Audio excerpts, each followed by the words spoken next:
نحمده ونصلي على رسوله الكريم اما بعد فاعوذ باللہ من الشیطان الرجیم بسم اللہ الرحمن الرحیم رب اشرح لي صدری ویسر لي امری واحلل عقدۃ من لسانی یفقهوا قولی۔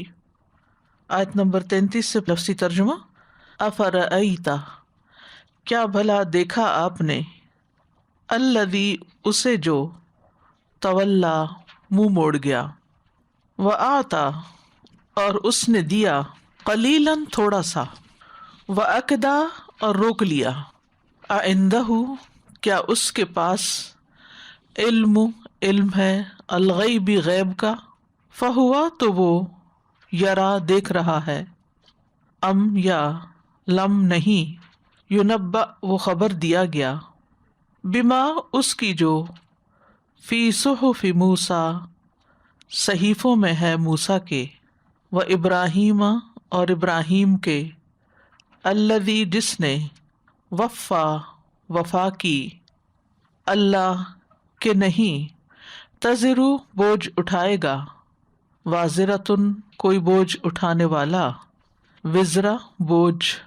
اخری، کسی دوسرے کا، وان، اور یہ کہ، لیسا، نہیں ہے، للانسانی، انسان کے لیے، الا، مگر، ما، جو، سعی، اس نے کوشش کی، وان، اور یہ کہ، سعیہ، کوشش اس کی، سوف، عنقریب، یرا، دیکھی جائے گی، ثم، پھر، یجزاہ، بدلہ دیا جائے گا اسے، الجزاء، بدلہ، الاوفیٰ، پورا پورا، وان، اور بے شک، الی ربک، آپ کے رب کی طرف ہی، المنتہی، انتہا ہے، وانہ، اور بے شک وہ، ہوا، وہی ہے، اضحک، جس نے ہنسایا، وابکا، اور رلایا، وانہ، اور بے شک وہ، ہوا، وہی ہے، اماتا، جس نے موت دی، واحیا، اور زندہ کیا، وانہ، اور بے شک وہی ہے، خلق، جس نے پیدا کیا، الزوجین، جوڑوں کو، الذکر، نر، والانثی، اور مادہ کو، من نطفۃ، نطفے سے، اذا، جب، تمنا، وہ ٹپکایا جاتا ہے، وان، اور بے شک، علیہ، اسی کے ذمہ ہے، النشأۃ، پیدائش، الاخری، دوسری مرتبہ، وانہ، اور بے شک وہ، ہوا، وہی ہے، اغنا، جس نے غنی کیا، واقنا، اور مالدار بنایا، وانہ، اور بے شک وہ، ہوا، وہی ہے، رب الشعرا، شعرا، ستارے کا، وانہ، اور بے شک وہی ہے، اہلکا، جس نے ہلاک کیا، عادن الاولی، عاد اولی کو،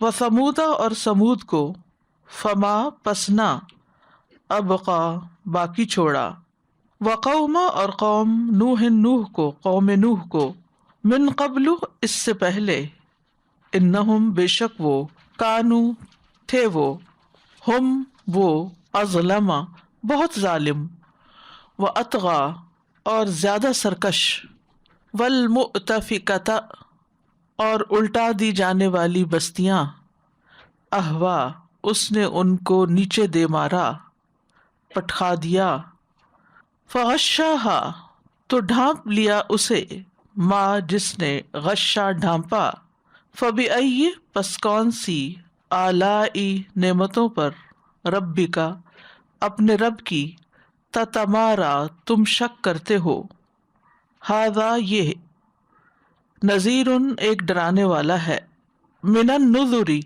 ڈرانے والوں میں سے، الاولی، پہلے، ازفت، قریب آ گئی، نزدیک آ گئی، الازفت، نزدیک آنے والی، لیسا، نہیں، لہا، اس کے لیے، من دون اللہ، اللہ کے سوا، کاشفہ، کوئی ہٹانے والا، افمن ھذا، کیا بھلا اس، الحدیثی، بات سے، تعجبون، تم تعجب کرتے ہو، وتضحکون، اور تم ہنستے ہو، ولا تبکون، اور تم روتے نہیں، وَأَنْتُمْ اور تم سامدون غافل ہو، فَاسْجُدُوا لِلَّهِ پس سجدہ کرو اللہ کے لیے، وَاعْبُدُوا اور عبادت کرو۔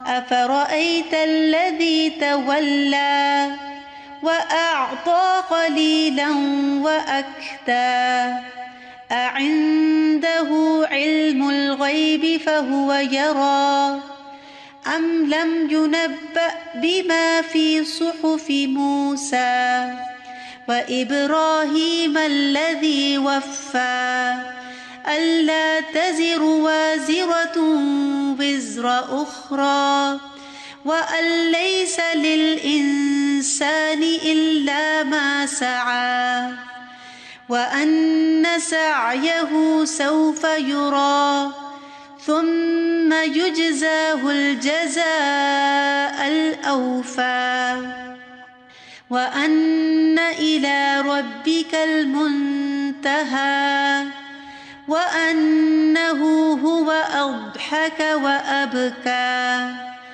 وأنه هو أمات وأحيا وأنه خلق الزوجين الذكر والأنثى من نطفة إذا تمنى وأن عليه النشأة الأخرى وأنه هو أغنى وأقنى وأنه هو رب الشعرى وأنه أهلك عادا الأولى وثمود فما أبقى وقوم نوح من قبل إنهم كانوا هم أظلم وأطغى والمؤتفكة أهوى فغشاها ما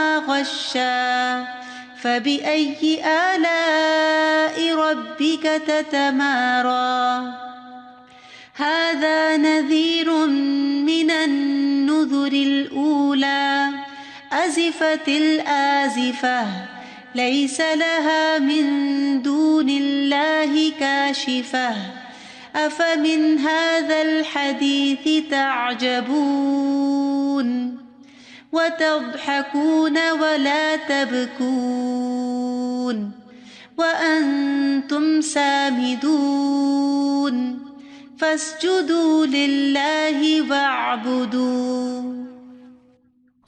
بسم اللہ الرحمن الرحیم۔ آیت نمبر 33 سے افرأیت الذی تولی، کیا پھر تم نے دیکھا اسے جس نے منہ موڑ لیا، یعنی بتاؤ تو صحیح مجھے کہ کیا تم نے اس شخص کا حال دیکھا جو حق سے منہ موڑ گیا، اطاعت سے منہ موڑ گیا، ایمان لانے سے پھر گیا، توحید سے پھر گیا۔ یہاں بظاہر خطاب افرأیت میں نبی صلی اللہ علیہ وسلم سے کیا جا رہا ہے، اور دیکھنے سے مراد آنکھوں سے دیکھنا نہیں بلکہ غور کرنے کی طرف توجہ دلائی گئی ہے، اور پھر سوال بطور سوال نہیں پوچھا گیا کہ دیکھا یا نہیں دیکھا، مراد اس سے یہ ہے کہ مجھے اس کے بارے میں خبر دو، اس کے حال پہ غور کرو۔ الذی تولی، جس نے منہ موڑ لیا، یعنی اللہ تعالیٰ کی اطاعت سے، اللہ اور اس کے رسول پر ایمان لانے سے، اسلام کے شاعر کو قائم کرنے سے پیٹھ پھیر گیا۔ کیا یہ کوئی خاص شخص تھا یا اس کا اطلاق سب پر ہوتا ہے؟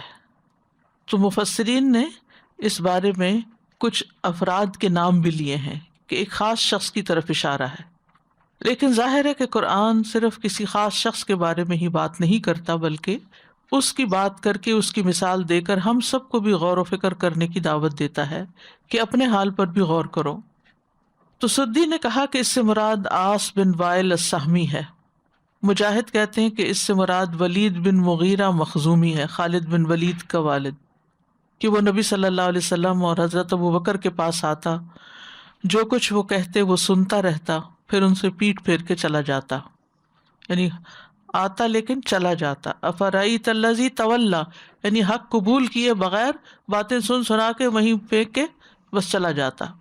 اور یہ بھی کہا گیا ہے کہ اس سے مراد نضر بن حارث ہے، جب مہاجرین میں سے ایک غریب شخص، فقیر شخص دین سے مرتد ہو گیا تو اس نے اس فقیر کو 5 اونٹنیاں دی اور ضمانت دی کہ تمہارے مرتد ہونے کا گناہ مجھ پر ہوگا، تم دین سے پھر جاؤ، یعنی میرا ذمہ صحیح۔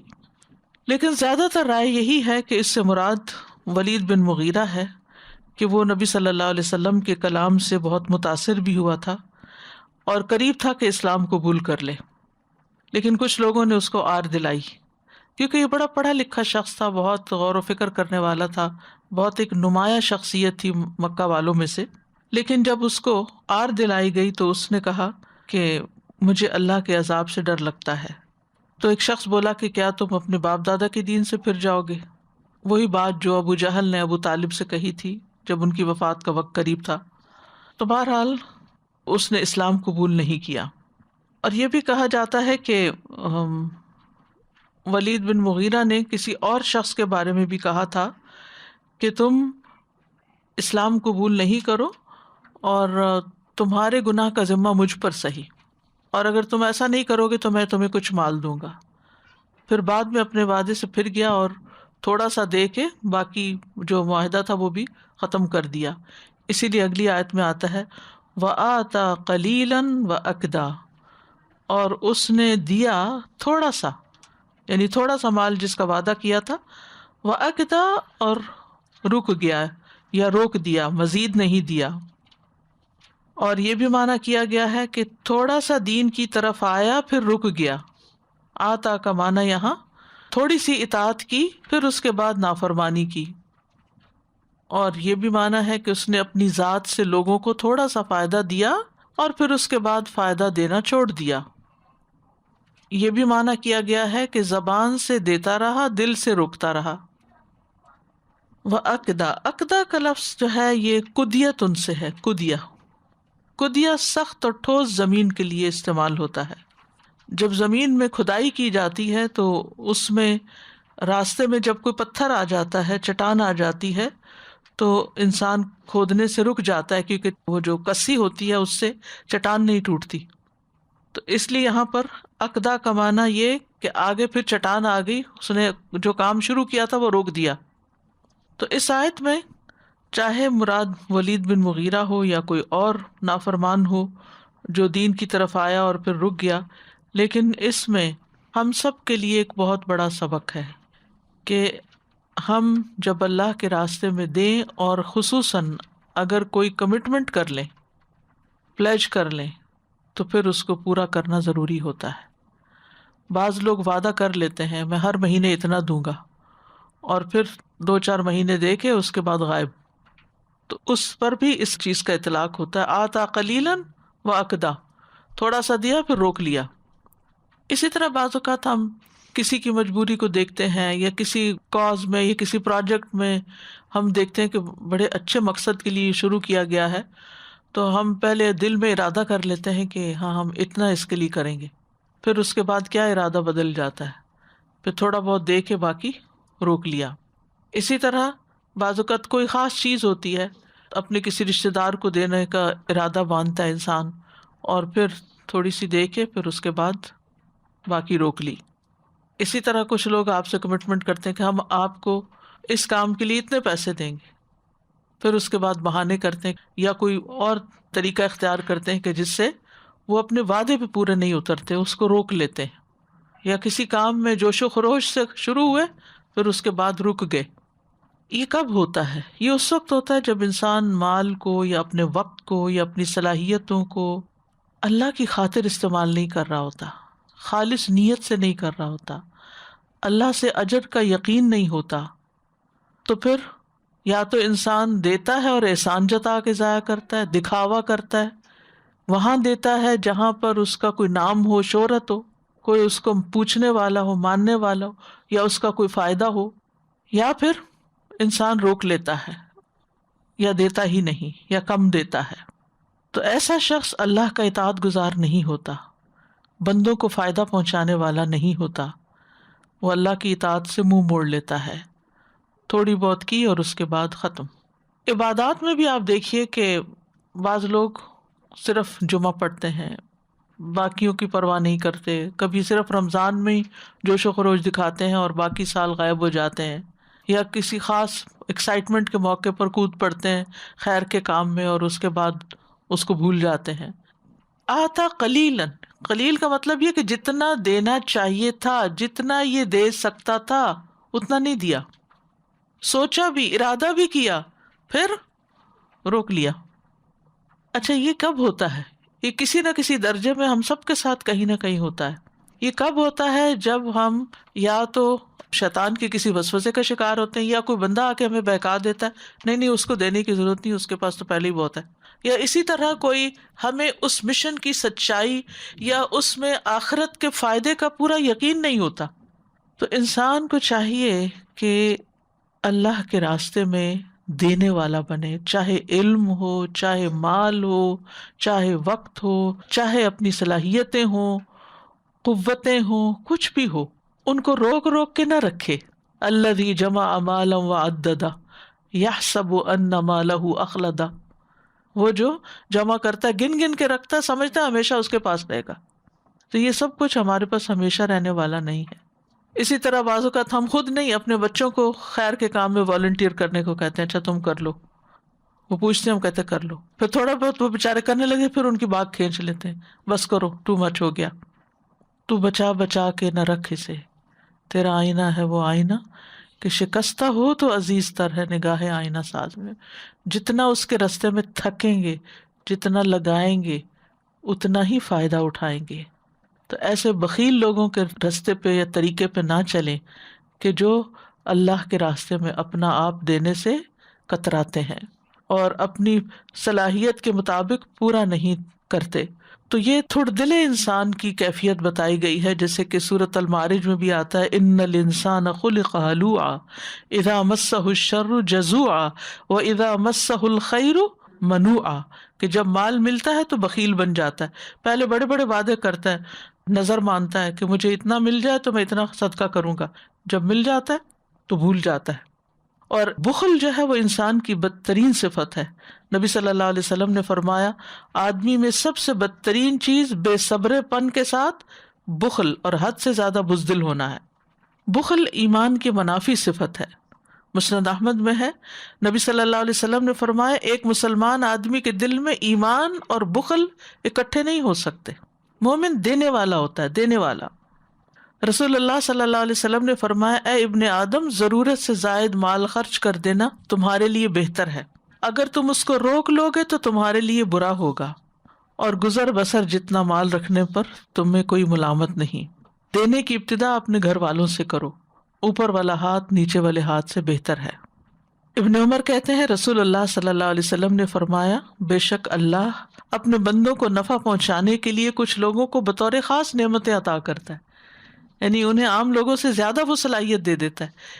جو کچھ بھی ہمیں دیا تو اللہ ہی نے ہے نا، چاہے ذہانت ہے، چاہے باتوں کی گہرائی میں اترنے کی صلاحیت ہے، چاہے بولنے کی صلاحیت ہے، چاہے لکھنے کی ہے، چاہے ایکسپریس کرنے کی، یعنی کوئی بھی ہے، وہ جو دوسروں سے نمایاں ہو کر زیادہ آ گئی ہمارے پاس، تو وہ اللہ نے چنا ہمیں تاکہ ہمارے ذریعے سے ہمیں سبب بنائے دوسروں پر خرچ کرنے کا، اور ہم نے اس کو کیا کیا؟ عقدہ اپنے تک روک لیا۔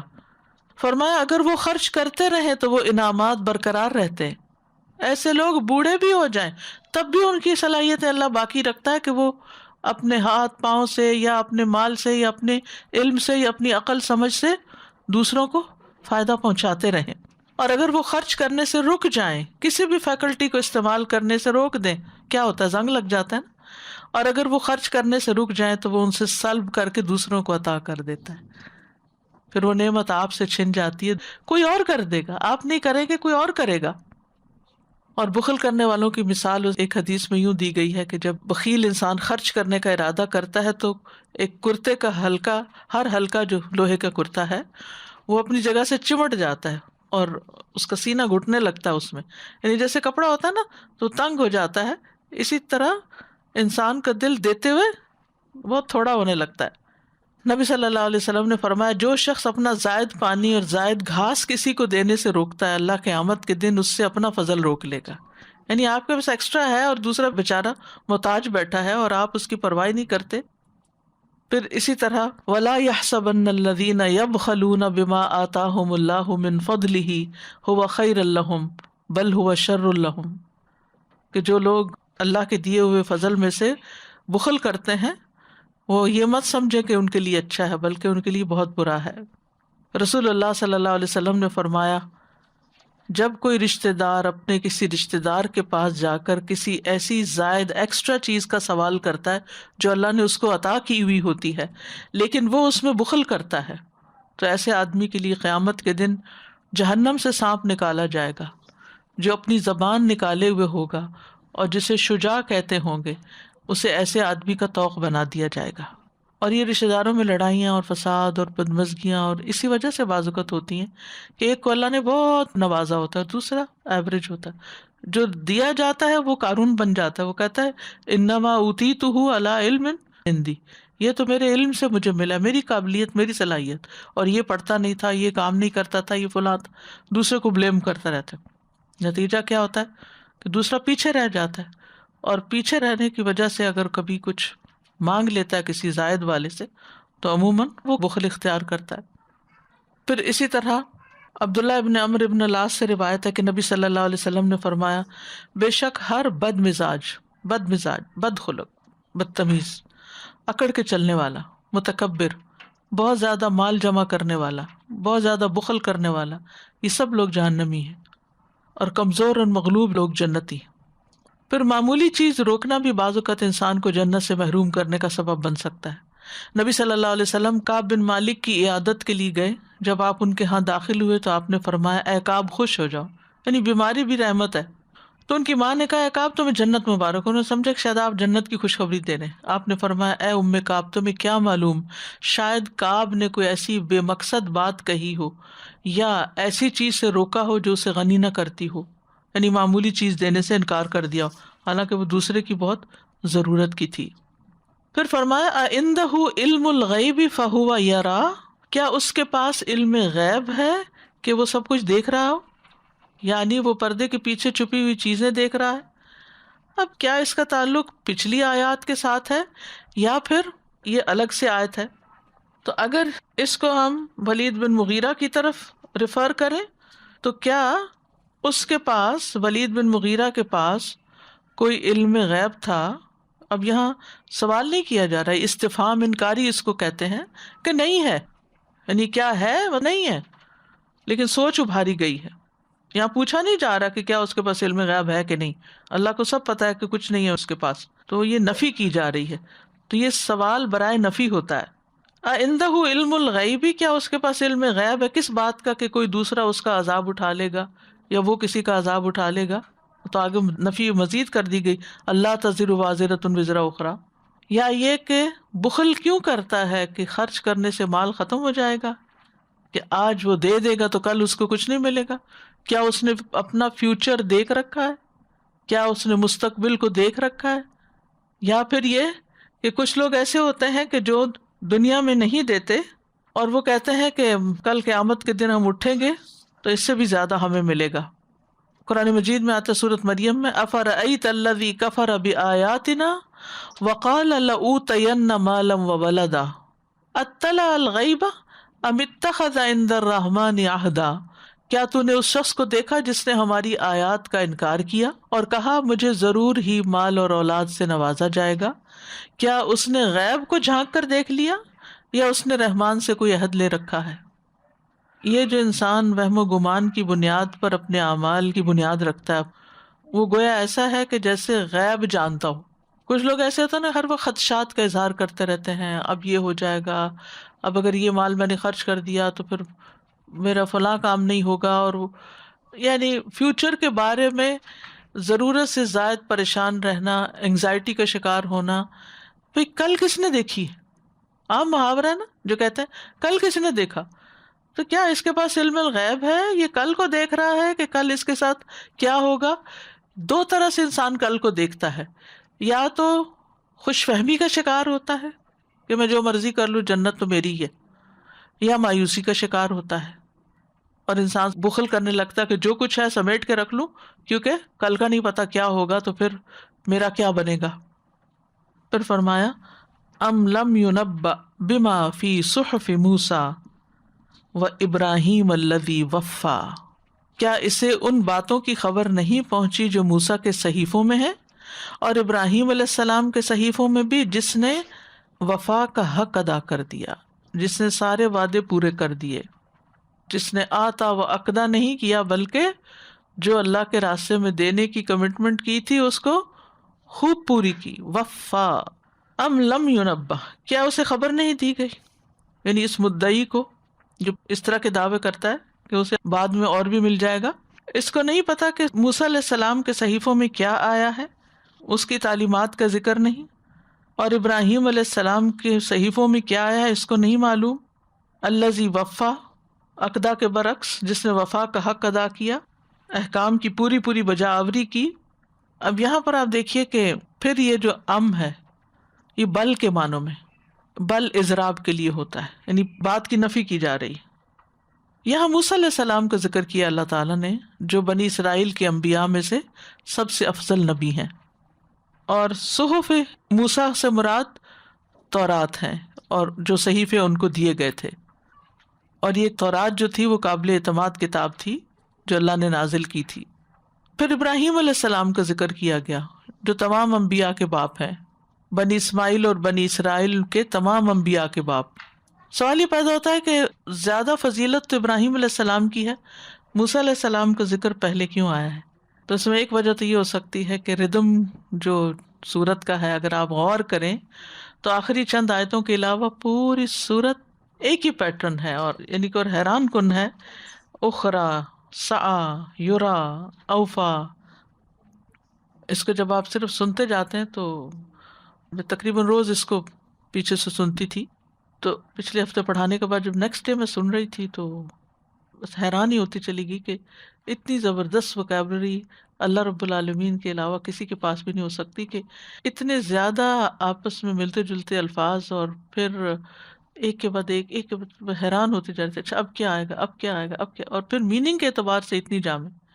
اچھا آخر میں ایک دم میں نے ہنسنا شروع کر دیا نا، خوش ہو کے، تو وہ آیت آ گئی کہ افبہذا الحدیث تعجبون وتضحکون ولا تبکون، کہ یہ قرآن صرف انسپائر ہونے اور متاثر ہونے اور خوش ہونے یا واہ واہ کرنے کے لیے نہیں ہے، بلکہ اس کو تو دل پر لینے کی ضرورت ہے۔ یعنی عام طور پر کیا ہوتا ہے کہ ہم صرف ظاہری بیوٹی جو ہے نا کسی بھی چیز کی، اس سے بہت متاثر ہو جاتے ہیں، واہ کیا کلام ہے۔ اور اس کا اقرار تو مشرکین مکہ نے بھی کیا کہ جب یہ صورت نازل ہوئی اور آپ نے ایک عام مجمع میں پڑھ کے سنایا جس میں مسلم کافر سبھی تھے، تو سبھی کے سب انسان حیوان اور جن و انس اور مسلم مشرک سب کے سب سجدے میں گر گئے، کیونکہ بہت پاورفل صورت ہے یہ، یعنی اپنے الفاظ کے اعتبار سے، اپنے ردم کے اعتبار سے، اپنی ادبی چاشنی کے اعتبار سے، یعنی جو ادب کی چاشنی ہے اس میں جو الفاظ کا چناؤ ہے، یعنی آپ دیکھیے کہ بہت لمبی لمبی بیچ میں چند ایک آیتیں ہیں لیکن وہ بھی خاص مقام پر آ کر، لیکن ادروائز الفاظ چھوٹے ہیں اور معنی جامع ہیں۔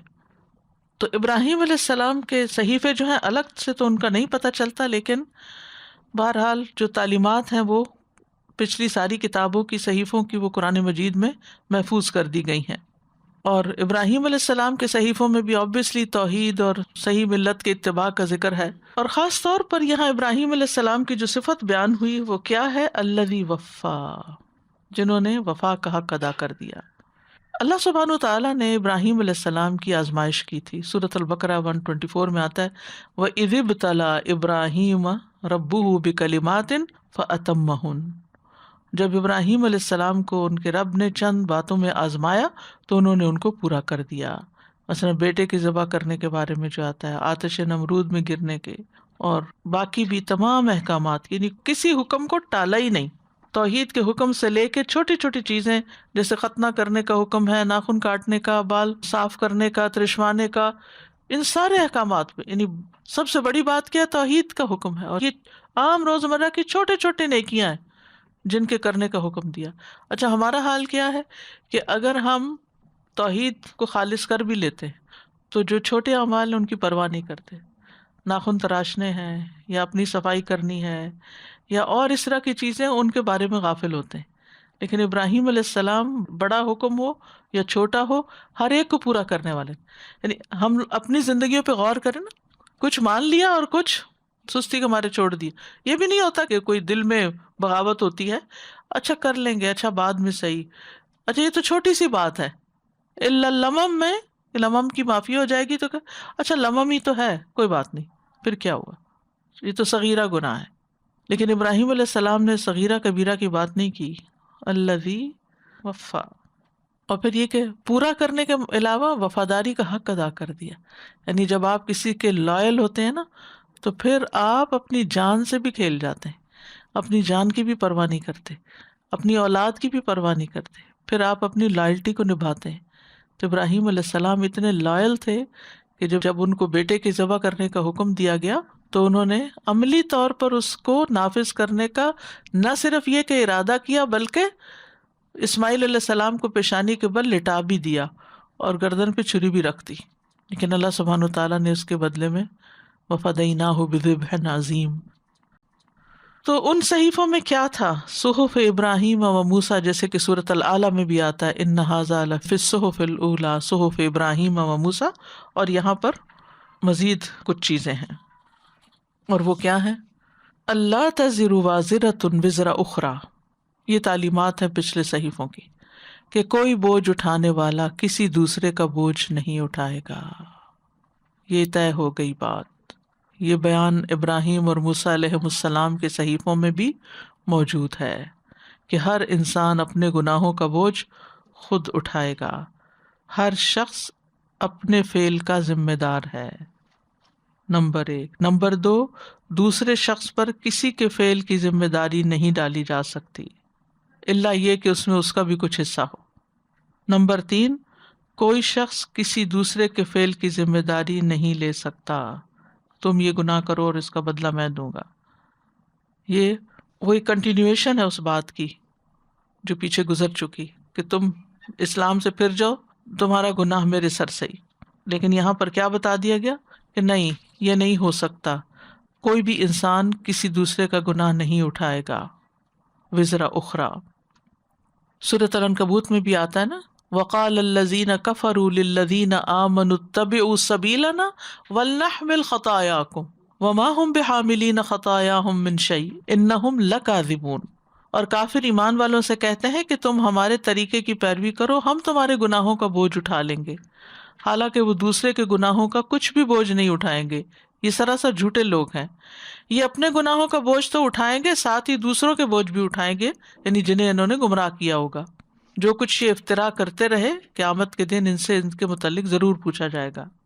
یاد رکھیے کہ والدین اور اولاد بھی ایک دوسرے کے گناہوں کا بوجھ نہیں اٹھائیں گے. ابو رمثا سے مروی ہے، وہ کہتے ہیں کہ میں اپنے والد کے ساتھ نبی صلی اللہ علیہ وسلم کی طرف چلا، پھر رسول اللہ صلی اللہ علیہ وسلم نے میرے والد سے فرمایا یہ تمہارا بیٹا ہے؟ انہوں نے کہا رب کعبہ کی قسم میرا ہی ہے. آپ نے فرمایا کیا واقعی؟ انہوں نے کہا میں گواہی دیتا ہوں. تو رسول اللہ صلی اللہ علیہ وسلم ہنس دیے میرے والد سے میری مشابہت کو دیکھتے ہوئے اور میرے والد کی قسم پر کہ یہ میرا ہی بیٹا ہے. پھر آپ نے فرمایا سن لو، نہ تو تم اس کے گناہ پر اور نہ وہ تیرے گناہ پہ پکڑا جائے گا. پھر آپ نے یہی آیت پڑھی. اور یہ سوال کیوں کیا تھا بیٹا ہے یا نہیں؟ تاکہ اس رشتے کو اور زیادہ محسوس کریں کہ ہاں میرا ہی بیٹا. لیکن آپ کا بے شک بیٹا ہے، لیکن آپ کا گناہ نہیں اٹھائے گا، آپ کے گناہ کا بوجھ اس پہ نہیں جائے گا. سورۃ فاطر میں بھی آتا ہے وَلَا تَزِرُ وَازِرَةٌ وِزْرَ أُخْرَىٰ وَإِن تَدْعُ مُثْقَلَةٌ إِلَىٰ حِمْلِهَا لَا يُحْمَلْ مِنْهُ شَيْءٌ وَلَوْ كَانَ ذَا قُرْبَىٰ. کوئی بوجھ اٹھانے والی جان کسی دوسرے کا بوجھ نہیں اٹھائے گی، اگرچہ بوجھ سے لدی ہوئی جان اپنے بوجھ اٹھانے کے لیے کسی کو بلائے گی بھی تو اس میں سے کچھ بھی نہیں اٹھایا جائے گا، خواہ قریبی رشتہ داری کیوں نہ ہو. ہاں، ایک صورت ہے کسی دوسرے کے بوجھ اٹھانے کی، اور وہ کیا ہے؟ اگر آپ کسی کو گمراہ کرتے ہیں، آپ اس کو مس لیڈ کرتے ہیں، آپ اس کو کسی ایسے راستے پہ ڈالتے ہیں کہ جو گناہ کا راستہ تھا، تو گمراہی کی طرف بلانے پر، گمراہی کی دعوت دینے پر، گمراہی کے راستے کھولنے پر، گمراہی کے ٹرینڈ سیٹ کرنے پر، خاندان میں کریں، گھر میں کریں، بچوں کے سامنے کریں یا معاشرے میں کریں، جو لوگ آپ کو دیکھ کر آپ کے پیچھے چلیں گے ان کے گناہ ان پر بھی ہوں گے اور آپ پر بھی ہوں گے. سورۃ النحل میں آتا ہے لِيَحْمِلُوا أَوْزَارَهُمْ كَامِلَةً يَوْمَ الْقِيَامَةِ وَمِنْ أَوْزَارِ الَّذِينَ يُضِلُّونَهُمْ بِغَيْرِ علم. قیامت کے دن اپنے بوجھ تو پورے کے پورے اٹھائیں گے ہی، اور کچھ ان لوگوں کے بھی اٹھائیں گے جنہیں وہ بغیر علم کے گمراہ کرتے رہے. تو اس لیے بغیر علم کے فتوے بھی نہیں دینے چاہیے. جو بات نہ معلوم ہو انسان کہے کہ مجھے نہیں معلوم. رسول اللہ صلی اللہ علیہ وسلم نے فرمایا جس نے اسلام میں کسی برے عمل کی ابتدا کی تو اس کے لیے اس کا گناہ ہے، اور اس کا بھی جس نے اس کے بعد اس پر عمل کیا، اور ان کے گناہ میں کچھ کمی نہ کی جائے گی. پھر اسی طرح گناہ کے کام پہ راضی ہونے سے بھی، یہ بہت ڈرانے والی بات ہے. ایک تو یہ نا کہ آپ نے لٹرلی کسی کو گمراہ کیا، اور ایک یہ ہے کہ کوئی غلط کر رہا ہے، آپ اس کو روک نہیں رہے، آپ راضی ہیں، ہاں ٹھیک ہے ٹھیک ہے کوئی بات نہیں. لڑکے تو ایسے کرتے ہی ہیں. کئی دفعہ ہوتا ہے نا بیٹا بیٹی میں فرق کر دیتے ہیں. بیٹا جو سخت خرابیاں کر رہا ہوتا ہے اور بیٹی کو ہم اگر وہ اس کو فالو کریں تو روکتے نہیں بیٹیاں یہ نہیں کرتی، ہاں بیٹے تو کرتے ہی، اس کو نہیں منع کرتے یا اس پر سختی نہیں کرتے. تو گناہ کے کام پر چاہے اپنی اولاد کرے چاہے کوئی اور کرے اس پر راضی نہیں ہونا چاہیے، غلط کو غلط ہی کہنا چاہیے. نبی صلی اللہ علیہ وسلم نے فرمایا جب زمین میں کوئی خطا اور نافرمانی کی جائے تو اس میں حاضر اور موجود شخص نے اس کو برا جانا. ایک مرتبہ فرمایا اور اس کا انکار کیا تو وہ ایسے ہوگا جیسے اس مصیبت سے غائب اور دور رہا. لیکن جو غائب اور دور رہا مگر اس نے اس نافرمانی کو پسند کیا تو وہ ایسے ہوگا جیسے وہ اس میں حاضر اور موجود تھا. مثلا پچھلی قوموں نے جو غلط کام کیے تو غلط کو غلط کہنا ضروری ہے کہ یہ غلط ہے، چاہے آپ دل میں برا کہیں. افضل تو کیا ہے کہ انسان ہاتھ سے اس کو روکے، لیکن ہمارے اندر تو طاقت نہیں. زبان سے اس کو کہے جو کر رہا ہے، یہ نہیں کہ آپس میں بیٹھ کے کہتا رہے. اور آخری درجہ کیا ایمان کا؟ دل میں برا جانے کہ یہ غلط ہے. اللہ تزر وازرۃ وزر اخری، تو ہر عمل کرنے والے کا اچھا برا عمل اسی کے لیے ہے. وَأَن لَيْسَ لِلْإِنسَانِ إِلَّا مَا سَعَى، اور یہ کہ انسان کے لیے وہی کچھ ہے جو اس نے کوشش کی. جیسے قرآن مجید میں آتا ہے نا کل امرئ بما کسب رہین، اور دوسری جگہ آتا ہے کل نفس بما کسبت رہینۃ. امرئ مذکر ہے اس لیے کسب اور رہین آیا، اور نفس مؤنث ہے اس لیے کسبت اور رہین آیا، بات ایک ہی ہے. تو اس سے کیا پتہ چلتا ہے کہ انسان کے لیے اسی چیز کا اجر و ثواب ہے جس کی وہ کوشش کرتا ہے، محنت کرتا ہے، جو وہ عمل کرتا ہے. یہ نہیں کہ عمل کوئی اور کرے تھکے کوئی اور اس کے عمل کے فائدے آپ اٹھا لیں یا اس سے عمل آپ لے لیں. تو انہیں نماز پڑھی ہے بھیا مجھے دے دو، نہیں یہ نہیں ہو سکتا. وہ اس کی نماز اس کے لیے ہے، آپ کے لیے ہے. وہ صدقہ خیرات کر رہا ہے تو آپ کہتے ہیں ہاں بہت اچھا ہے، شاید مجھے بھی کوئی ثواب اس میں سے مل جائے. آپ کو نہیں ملے گا جب تک آپ خود نہیں کریں گے. لیس للانسان الا ما سعى. تو دنیا میں تو یہ ہوتا ہے محنت کوئی کرتا ہے پھل کوئی اور کھا جاتا ہے. کھانا آپ پکاتے ہیں اور کھا کوئی اور جاتا ہے اور آپ کے لیے چھوڑتا بھی نہیں. دنیا میں تو یہ ہوتا ہے، لیکن اللہ کے یہاں یہ نہیں ہو سکے گا کہ کام کوئی اور کرے اور نتیجہ کسی اور کو پکڑا دیا جائے. ہر شخص اس کے بدلے جو اس نے کمایا گروی میں رکھا ہوا ہے. بلکہ اگر کسی نے دوسرے پہ ظلم کیا تو مظلوم کو ظالم کی نیکیاں دلوا دی جائیں گی. اس سے بعض لوگوں نے یہ بھی کہا کہ میت کو کسی اور کے عمل کا ثواب نہیں پہنچ سکتا، لیکن ایسا نہیں ہے، کیونکہ نبی صلی اللہ علیہ وسلم نے فرمایا مرنے کے بعد انسان کے اعمال کے ثواب کا سلسلہ منقطع ہو جاتا ہے سوائے 3 چیزوں کے. یعنی جس کا ثواب میت کو پہنچتا ہے، صدقۃ جاریہ، یہ بھی انسان کی اپنی کمائی ہوتی ہے جو وہ لگا دیتا ہے، ٹھیک ہے. لوگوں کو دینے والا علم، محنت کی ہوتی ہے اس میں حصہ ہوتا ہے اس کا. نیک اولاد جو دعا کرتی ہے اس کو اس نے پالا ہوتا ہے. تو یہاں بھی اصل میں کیا ہے، کوشش بیچ میں ہے کسی نہ کسی درجے میں. لیکن اس کے علاوہ بھی صدقہ جاریہ کا ہمارے یہاں کانسیپٹ ہے کہ انا نحن نحیی الموتى ونکتب ما قدموا وآثارهم وکل شیء احصیناہ فی امام مبین. انا نحن نحیی الموتى، ہم مردوں کو یقیناً زندہ کریں گے. ونکتب، اور ہم لکھ رہے ہیں، ما قدموا، جو انہوں نے خود آگے بھیجا اپنی زندگی میں، وآثارهم، اور جو اثرات پیچھے چھوڑ گئے. ان اثرات میں یہ 3 چیزیں ہیں، مال، علم اور اولاد. یہ 3 نعمتیں، اور تینوں اگر خیر کے راستے میں لگائی ہیں تو بعد میں بھی ان کا ثواب ملے گا. یا پھر یہ ہے کہ انسان اس چیز کی کوشش کرتا رہا، اس چیز سے محبت کرتا رہا. تو المرء مع من احب. حضرت سعد کہتے ہیں میری والدہ صدقے سے بڑی محبت کرتی تھی، کیا میں ان کی طرف سے کروں؟ تو آپ نے کہا پھر پانی کا صدقہ کروایا تو کہا حاضی لأم سعد، ٹھیک ہے نا. تو بعد میں دعا کی جا سکتی ہے. اگر اس کی کچھ عبادات جیسے حج رہتا ہے تو حج بدل کیا جا سکتا ہے، اس کی بھی دلیل موجود ہے. پھر اس کی زکوٰۃ باقی رہتی ہے تو وراثت تقسیم ہونے سے پہلے اس کی زکوٰۃ ادا ہوگی، قرض ادا ہوگا. یہ میت کے بہاف پر یہ چیزیں کی جا سکتی ہیں. اس کی طرف سے عمرہ بدل بھی کیا جاتا ہے. ان چیزوں کے دلائل موجود ہیں، لیکن کوئی کسی کو خالص بدنی عبادت نہیں کر کے دے سکتا، جیسے نماز پڑھ کے دینا یا قرآن پڑھ کے دینا، اس کی کوئی دلیل نہیں ہے. باقی چیزوں کے دلائل موجود ہیں. تو ہر انسان کو اپنی کوشش کا، اب یہ کوشش جو ہوتی ہے بعض اوقات نیت کی بھی ہوتی ہے، قلبی بھی ہوتی ہے، انسان کی بڑی تمنا اور خواہش ہوتی ہے. ایک شخص بڑھاپے کو پہنچتا ہے، اس کے پاس مال آ جاتا ہے، لیکن اب وہ حج کرنے کے قابل نہیں، تو اس کے لیے حج بدل اس کی اولاد کر سکتی ہے. لیکن اگر وہ خود ہی نہیں کرنا چاہتا تھا اور اس نے کبھی خواہش ہی نہیں ظاہر کی تو اولاد 10 دفعہ بھی کرے تو اس کو فائدہ نہیں ہوگا. ام سعد بھی صدقہ کی محبت رکھتی تھی اور بچے کو پتا تھا میری والدہ یہ چاہتی تھی، اس نے ان کے بہاف پہ کیا تو ان کو بھی فائدہ پہنچی. یعنی چاہے انسان کی عملی کوشش ہو، چاہے مال سے ہو، چاہے نیت سے، ارادے سے، تو آثار میں سے ہو، تو وہ چیزیں انسان کو بعد میں بھی فائدہ دیں گی. لیکن جس جگہ پر انسان کا قطعاً کسی قسم کا کوئی کنٹریبیوشن ہی نہیں، اس کی اپنی زندگی اس کے بالکل الٹ گزرتی رہی، کبھی کسی بندے نے نماز نہیں پڑھی یا کبھی روزہ نہیں رکھا اور رکھنا چاہا بھی نہیں، اور اب آپ اس کا فدیہ آپ دے رہے ہیں، یا آپ کسی کو کہہ رہے ہیں کہ اس کے بہاف پر روزے رکھوا رہے ہیں آپ، تو یہ اس طرح نہیں چلتا کام. ٹھیک ہے. یہ بھی کرائے کے کام ہوتا ہے نا کہ مولوی بلا کے سپارے پڑھوا کے تو میت کو دے رہے ہو، خود بھی نہیں، یعنی کہ اولاد بھی نہیں پڑھ رہی کیونکہ انہوں نے نہ پڑھا نہ پڑھنا ہے، تو صرف ایک رسم پوری کرنی ہے.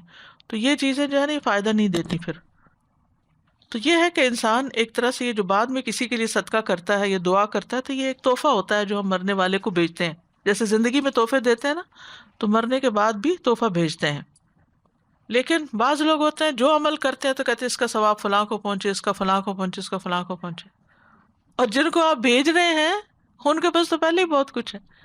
عموماً کن کو بھیجتے ہیں؟ جو صالحین وغیرہ ہوتے ہیں، انبیاء ہوتے ہیں، نبی صلی اللہ علیہ وسلم وغیرہ، صحابہ کرام، تو وہ جو ختم پڑھتے ہیں اس میں سب کو ثواب بھیج رہے ہوتے ہیں. میرا ایک سوال ہے کہ کہتے ہیں جو میت ہوتی ہے تو جیسے ہمارے سسر گزر گئے تھے، انہوں نے اپنی زندگی میں روزے نہیں رکھے تھے، تو بعد میں انہیں انتقال کے بعد اولادوں میں انہوں نے بانٹ دیا کہ آپ نے ان کے روزے رکھنے ہیں اگر یا وہ مثلاً ساری زندگی رکھتے رہے، آخری 2-3 سال بیمار ہو گئے، روزے نہیں رکھے، تو میت کی طرف سے اولاد یا وارث جو ہیں وہ روزہ رکھ سکتے ہیں یا فدیہ بھی دے سکتے ہیں. لیکن کہتے ہیں کہ انہوں نے جوانی میں نہیں رکھے تھے. وہ رکھنا چاہتے تھے. اس کا مجھے نہیں علم، لیکن جب ہاں، اگر مثلاً کسی شخص نے نہیں رکھے اور پھر اس کو احساس ہوا اور اس نے توبہ کر لی اور اب وہ پچھلی قضا دے رہا ہے، اس سے پہلے ہی فوت ہو جاتا ہے کہ وہ اس کے پیچھے سے پورے ہوں، تو پھر اگر کوئی بعد میں رکھ دیتا ہے تو اور بات ہے. لیکن جس نے نہ رکھے، نہ قضا دی، نہ فدیہ دیا، نہ توبہ کی، نہ کچھ، تو اس کے لیے آپ رکھ کے کیا کریں گے؟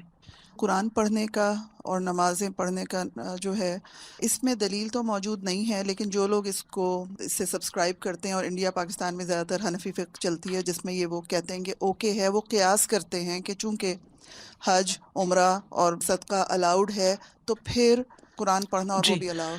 اس میں اختلاف ضرور ہے، لیکن یہ ہے کہ اس کی کوئی دلیل نہیں. باقی چیزوں کی تو دلیل موجود ہے.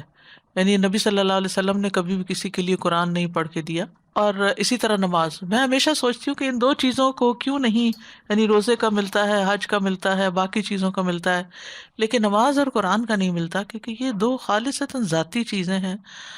اگر یہ 2 چیزیں انسان خود نہ کرے اور کرواتا رہے، مثلاً میرے پاس ٹائم نہیں ہے صبح نہ قرآن پڑھنے کا، میں مہینے کے پیسے کسی کو دے دوں اور کہوں تم میرا روز پڑھتی رہو، تو اس کا کیا فائدہ ہوگا؟ اور اسی طرح میں خود بزی ہوں یا آفس میں ہوں تو کسی کو کہوں میری نماز بھی پڑھ دینا. تو یہ 2 چیزیں ایسی ہیں کہ ان کی کوئی دلیل نہیں ملتی. علماء کے اقوال ضرور ہیں لیکن دلیل کوئی نہیں ہے ان کے پیچھے. لیکن جو باقی چیزیں ہیں، چاہے روزہ ہے، چاہے حج ہے، چاہے صدقہ ہے، ان تمام چیزوں کے دلائل موجود ہیں. آیت نمبر 40، وَأَنَّ سَعْيَهُ سَوْفَ يُرَىٰ، اور یہ کہ اس کی کوشش جلد ہی دیکھی جائے گی. جو ہم بھاگ دوڑ کر رہے ہیں، اچھے برے کاموں کی وہ سامنے لائی جائے گی، وہ دیکھی جائے گی. یعنی عمل جو ہے وہ دیکھا جائے گا آخرت میں اور دنیا میں بھی. قرآن مجید میں آتا ہے نا وَقُلِ اعْمَلُوا فَسَيَرَى اللَّهُ عَمَلَكُمْ وَرَسُولُهُ وَالْمُؤْمِنُونَ، کہہ دیجیے عمل کرو، ان قریب اللہ اور اس کا رسول اور مومن تمہارا عمل دیکھیں گے. یعنی انسان کے جو اعمال ہوتے ہیں نا وہ چھپتے نہیں ہیں، سعی سے مراد اس کے عمل ہیں. یعنی انسان اپنے عمل کو دیکھ لے گا. دنیا میں بھی انسان اپنے اعمال کا، اپنی کوشش کا صلہ دیکھ لیتا ہے، اپنی محنت کا صلہ، اور آخرت میں بھی وہ پہچان جائے گا. سبحان اللہ. جب نامہ اعمال ملے گا نا تو انسان نیکی جس کی جو بچ گئی، یعنی ریاکاری اور احسان جتانے اور باطل کرنے سے، تو وہ جب اپنا نامہ اعمال پڑھے گا تو خوش ہوگا. اور نہ صرف یہ کہ خود پڑھے گا بلکہ کہے گا ہاؤ مقرؤ کتابیہ انی ظننت انی ملاق حسابیہ. اور وہ کہے گا دیکھو میرا اعمال نامہ پڑھو، اور ایک ایک نیکی، اچھا یہ بھی قبول ہوگی، یہ فلاں وقت میں نے کی تھی، یہ النسائے سوف یرا، وہ خود بھی دیکھے گا اور بھی دیکھیں گے. یرا دیکھی جائے گی. اور اسی طرح یہ ہے کہ دنیا میں بھی انسان جب محنت کرتا ہے، کوشش کرتا ہے، تو اس کا صلہ وہ دیکھ لیتا ہے، نتیجہ دیکھ لیتا ہے.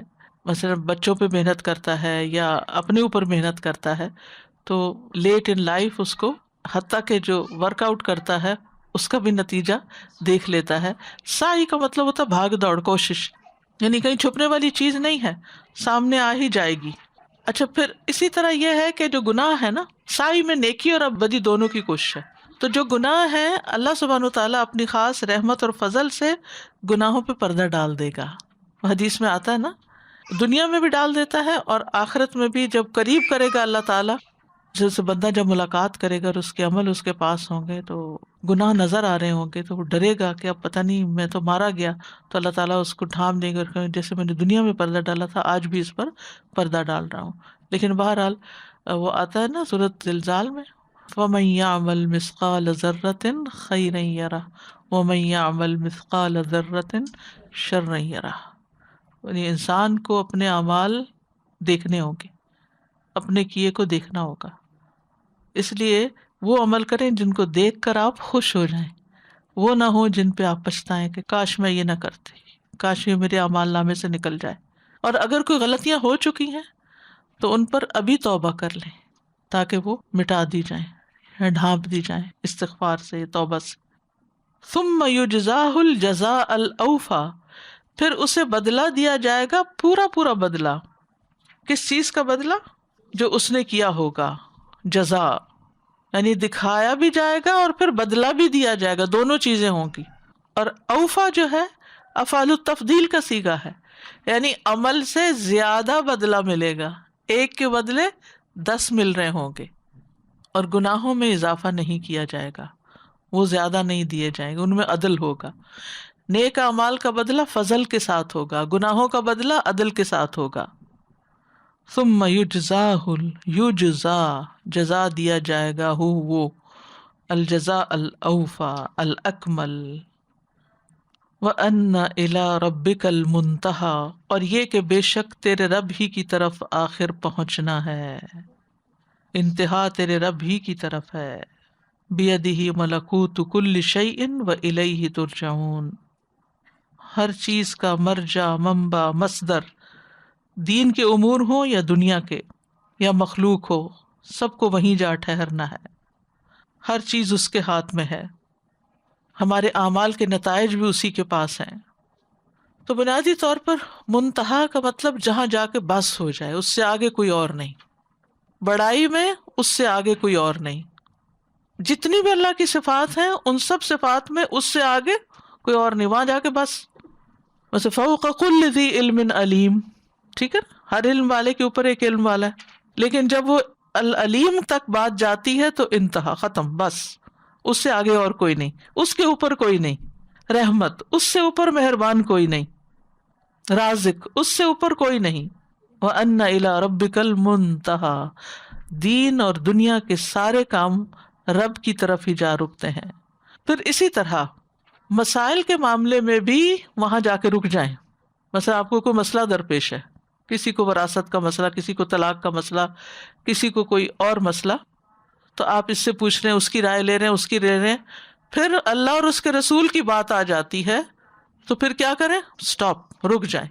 فَإِن تَنَازَعْتُمْ فِي شَيْءٍ فَرُدُّوهُ إِلَى اللَّهِ وَالرَّسُولِ. کیونکہ نبی صلی اللہ علیہ وسلم اپنی طرف سے کچھ نہیں کہتے تھے. یہاں رسول سے مراد کوئی الگ طور پر ان کی طرف نہیں رکنا، بلکہ اللہ ہی کی بات پہ رکنا ہے. کیونکہ پیچھے ہم پڑھ چکے ہیں نا، وَمَا يَنطِقُ عَنِ الْهَوَىٰ إِنْ هُوَ إِلَّا وَحْيٌ يُوحَىٰ. پھر اسی طرح آج جتنی بھی مخلوقات ہیں نا سب فنا ہو جائیں گی اور سب کس کی طرف لوٹ جائیں گی؟ انا للہ و انا الیہ راجعون، رب ہی کی طرف. اور پھر قیامت کے دن اسی کے پاس سب کا لوٹنا ہے، اسی کے پاس سب پہنچیں گے، وہیں جا کے ہر چیز اینڈ ہو جائے گی. اور پھر ہماری زندگیوں میں جو بھی ضروریات ہیں ان سب کا حل اسی کے پاس ہے. دنیا میں کیا ہوتا ہے، آپ اس کے پاس جاتے ہیں، وہاں سے کام نہیں ہوتا، ادھر جاتے ہیں، ادھر سے ادھر جاتے ہیں. لیکن انسان کو یہ یاد ہو کہ اصل تو حل اس کے پاس ہے. ہم پریشان ہوتے ہیں، مسائل کا شکار ہوتے ہیں تو ہم کبھی کسی سے مدد مانگتے، کبھی کسی، اور یہ بھول جاتے ہیں کہ اصل جگہ وہ ہے جس کے بعد کسی کی ضرورت نہیں رہتی. اور انسان جب اس کو پا لیتا ہے، اس کو پہچان لیتا ہے تو منتہا تسلی ہو جاتی ہے. وَأَنَّ إِلَىٰ رَبِّكَ الْمُنتَهَىٰ. جب تک رب بندے کی زندگی میں نہیں ہوتا تو انسان بھٹکتا پھرتا ہے، ادھر ادھر مارا مارا پھرتا ہے. جب اس کو پا لیتا ہے تو أَنَّ إِلَىٰ رَبِّكَ الْمُنتَهَىٰ. بس اس سے آگے کسی کی ضرورت ہی نہیں رہی، کچھ اور چاہیے ہی نہیں، سب کچھ مل گیا، سارے خلاپور ہو گئے. أفرأيت الذي تولى وأعطى قليلا وأكدى أعنده علم الغيب فهو يرى أم لم ينبأ بما في صحف موسى وإبراهيم الذي وفى ألا تزر وازرة وزر أخرى وأن ليس للإنسان إلا ما سعى وأن سعيه سوف يرى ثم يجزاه الجزاء الأوفى وأن إلى ربك المنتهى.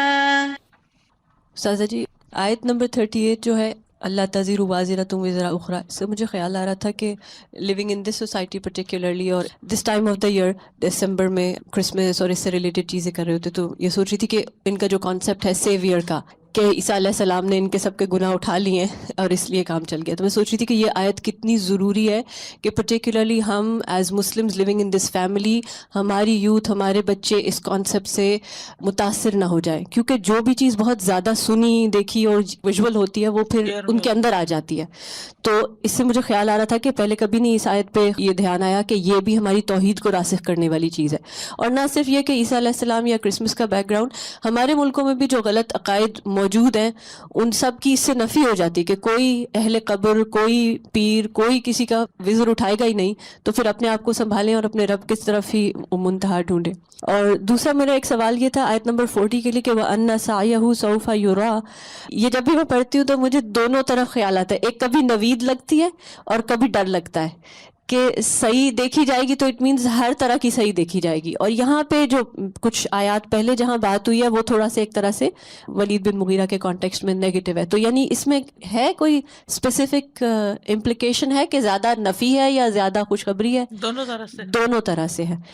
ایک اور سوال یہ آیت نمبر 42 وَأَنَّ إِلَىٰ رَبِّكَ الْمُنتَهَىٰ، تو یہ ربی کا نبی صلی اللہ علیہ وسلم کی طرف خاص ہے، تو اس میں یہ تشریف کے معاملے میں. جی استاذہ مجھے بس یہ سوال کرنا تھا کہ یہ جو ساری باتیں کہاں تک صحف موسیٰ اور ابراہیم کی ہیں؟ یہ یہاں تک جہاں تک پڑھائی ہیں. اِلیٰ ربک جی المنتہیٰ. اب اگلی بات جو ہے وہ بعض کہتے ہیں پچھلی کا حصہ ہے، مفسرین میں اختلاف ہے، اور بعض کہتے ہیں کہ یہ نئی بات ہے، آگے اللہ کی ربوبیت اور الوہیت کے اوپر ہے.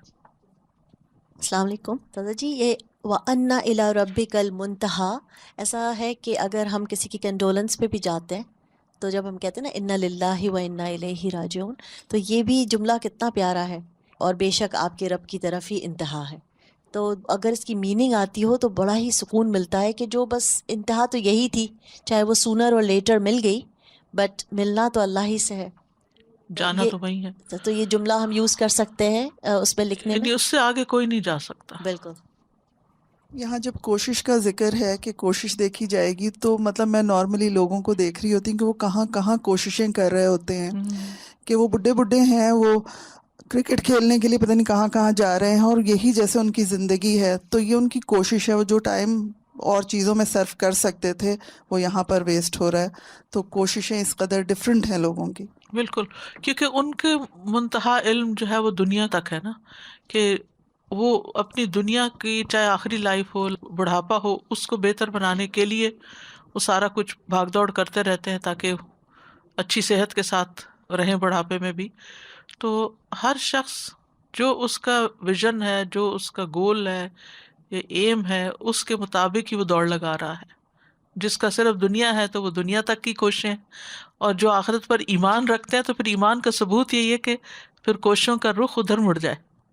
سازا جی ایک کویشچن تھا کہ جیسے ہمارے پیرنٹس کو جیسے بہت پسند ہے کہ ہم بچے جو ہیں وہ قرآن سیکھیں، تو اب وہ دنیا سے اگر چلے گئے اور ہم قرآن کی کلاس میں ابھی بھی بیٹھے ہوئے ہیں اور بیٹھتے ہیں، روز پڑھتے ہیں، تو وہ ان کی تو تمنا تھی نا، تو ان کو بھی اجر ملے گا اس تو پر. ان کا اجر ان کو جی، انشاءاللہ ملتا رہے کیونکہ گا. نیتوں کے ساتھ اجر ہے نا. اگر کسی نے کسی نیکی کے کام کی نیت کی اور وہ کام ہوا نہیں، پھر بھی ان کو اس کا اجر ملے گا. اور اگر وہ زندگی کے بعد شروع ہو گیا تو پھر بھی انشاءاللہ ان کا حصہ ہوگا.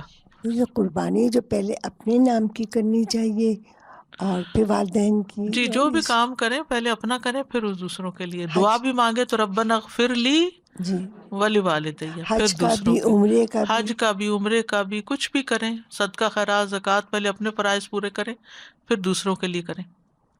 سازا یہ جو آیا نمبر 38 میں ہے نا کہ کوئی کسی اور کا بوجھ نہیں اٹھائے گا، تو میں سوچ رہی تھی اب آپ نے نماز کا اور اسپیشلی قرآن سے جو ایک ریلیشن شپ ہے اس کا ذکر کیا کہ وہ کوئی اور اس کو اوور ٹیک نہیں کر سکتا. تو میں سوچ رہی تھی کہ this is such a personal relation شپ کہ وہ ایکچولی اس کے بغیر ہم ہیں کیا، کیونکہ ہم بعض دفعہ اس کو اتنا ٹیکنیکل طریقے سے آئی تھنک اپروچ کرتے ہیں کہ ہم اس کی روح کو نہیں سمجھ پاتے کہ ہم اس کے بغیر ہیں کیا، لائک بے روح کی طرح ہوں کہ زندگی آئے بھی گزر بھی جائے اور پتہ بھی نہ چلے کہ کرنے کا کیا کام تھا.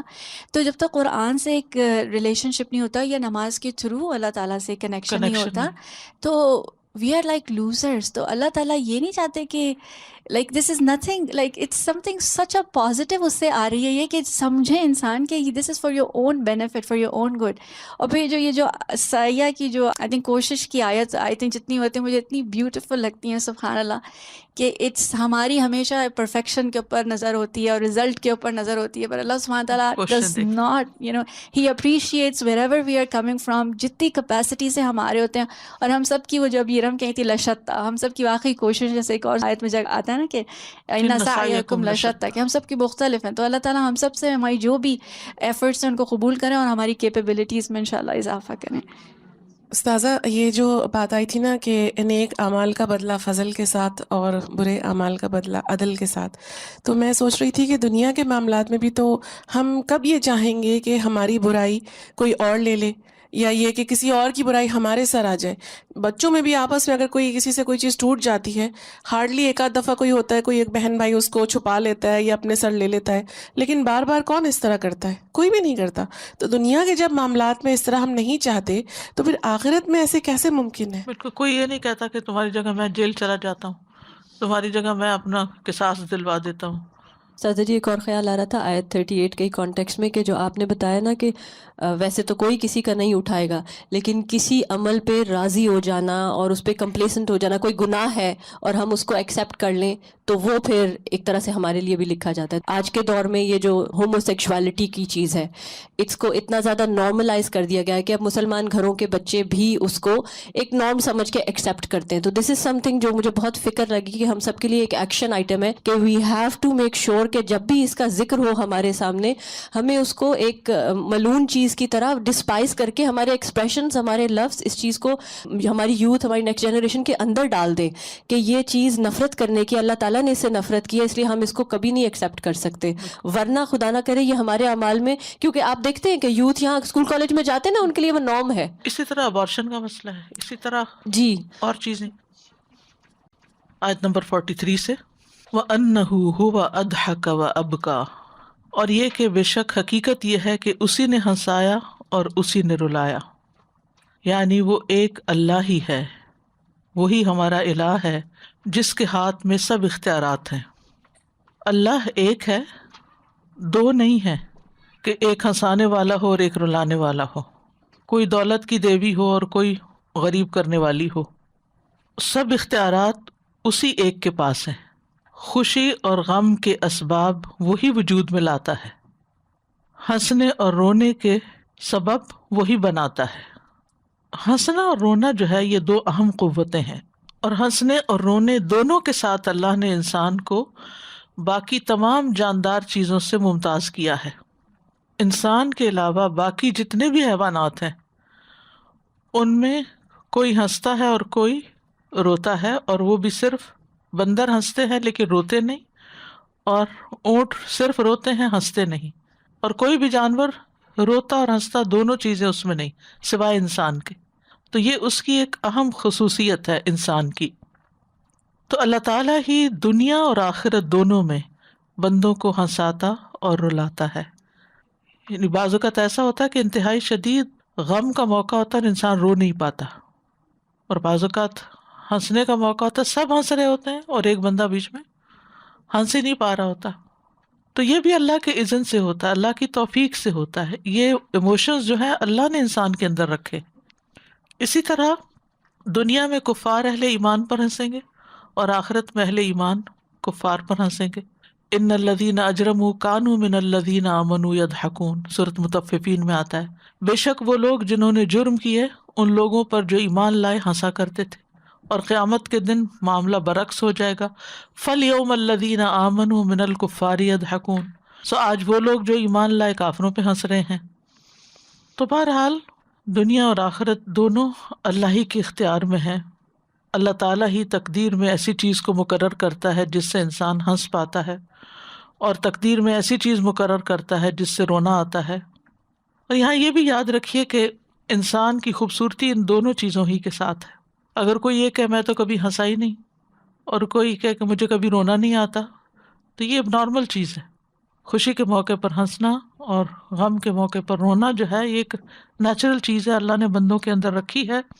اس لیے کسی بھی چیز پہ فخر نہیں کرنا چاہیے کہ میں یہ نہیں کرتا اور میں وہ نہیں کرتا یا میں یہ کر سکتا ہوں. اسباب اللہ ہی پیدا کرتا ہے، وہی خالق الاسباب ہے، مسبب الاسباب ہے. وَأَنَّهُ هُوَ أَمَاتَ وَأَحْيَا، اور بے شک حقیقت یہ ہے کہ اسی نے موت دی اور زندگی بخشی. سورۃ الملک میں آتا ہے الذی خلق الموت والحیات، وہاں بھی موت پہلے ہے، یہاں بھی موت پہلے ہے، کیونکہ زندگی سے پہلے موت تھی.